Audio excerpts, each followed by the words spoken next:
आदि कार्तिक स्नान जब हम पूरे महीने का करते हैं उसके बाद जो है हमें चिड़ा चिड़ी का नहान ज़रूर करना होता है।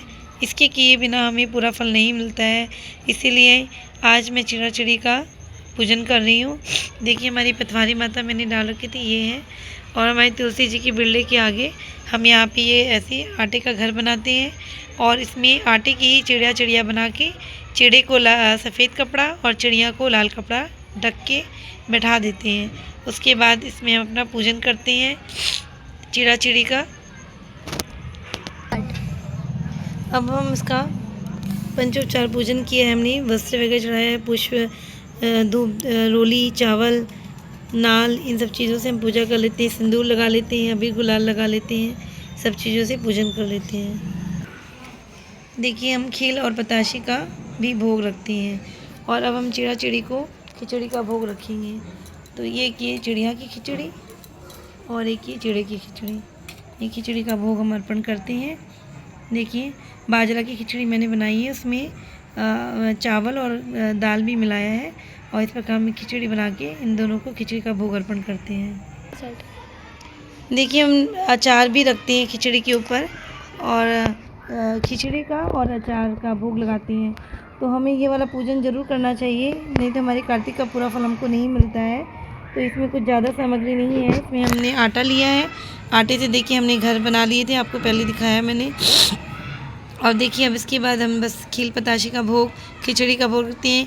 मैंने 2 कोनों में दीपक जलाया, आप चाहे तो 4 कोनों में दीपक जला सकते हैं बड़ा घर बना के, क्योंकि मैंने कई बार घर बनाया है इसलिए आज मैंने छोटा सा ही घर बनाया है।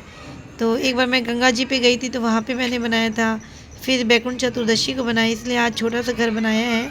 तो आप इससे बड़ा भी बना के चारों कोनों में दीपक और भी आप घर में कुछ सामग्री रखना चाहते हैं जिससे आपका घर की भंडारे भरे रहें, ये विचार से आप रख सकते हैं इसमें।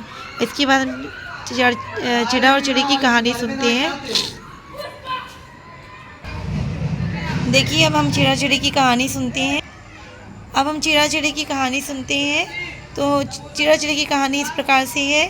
एक बार की बात है, 4 चिड़ियाँ थी, वह चारों ही कार्तिक का स्नान करती थी। पड़वा के दिन, प्रतिपदा के दिन उन्होंने सोचा कि खिचड़ी बनाते हैं। सभी ने मिलकर घी चावल तथा दाल का जुगाड़ किया और खिचड़ी बनाई। सबने सोचा कि पहले नहाकर आते हैं फिर खिचड़ी खाएंगे। पहली चिड़िया नहाकर आ गई, बाकी नहीं आई। उसे भूख लगी थी तो उसने सोचा खिचड़ी की भाप खा लेती हूँ।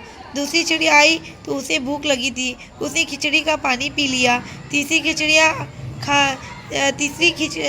ने खिचड़ी खा ली तो चौथी ने खिचड़ी की खुरचन खा ली। खाने के बाद चारों मर गई। जिस चिड़िया ने भाप खाई थी वह राजा के घर में राजकुमारी रूप में पैदा हुई।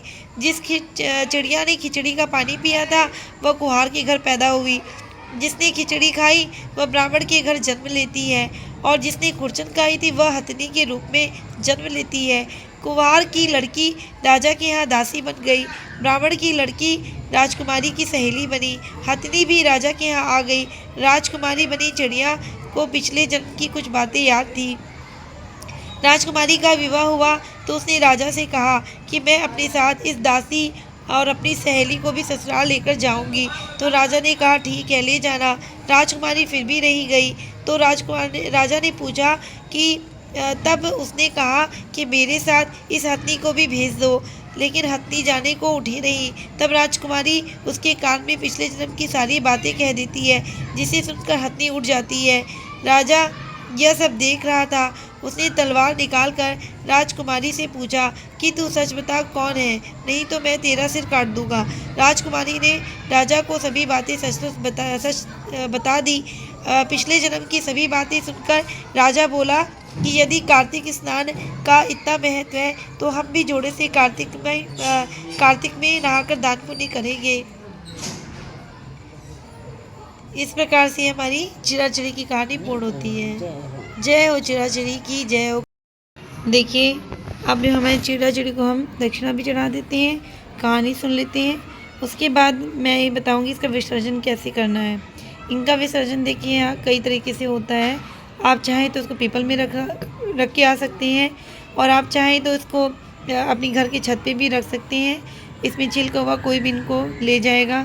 और पीपल में रखेंगे तो चींटे चींटियाँ खा लेंगे, और गाय को भी आप खिला सकते हैं इसको डायरेक्ट। तो इस प्रकार से हमारा चिड़ा चिड़ी का स्नान कहते हैं। और इस दिन भी हमें ठंडे पानी से ही नहाना होता है और भोर में नहाना होता है। ठीक है, कार्तिक जितना जल्दी उठ के नहीं नहाना होता है, पर नहाना होता है हमें ठंडे पानी से ही।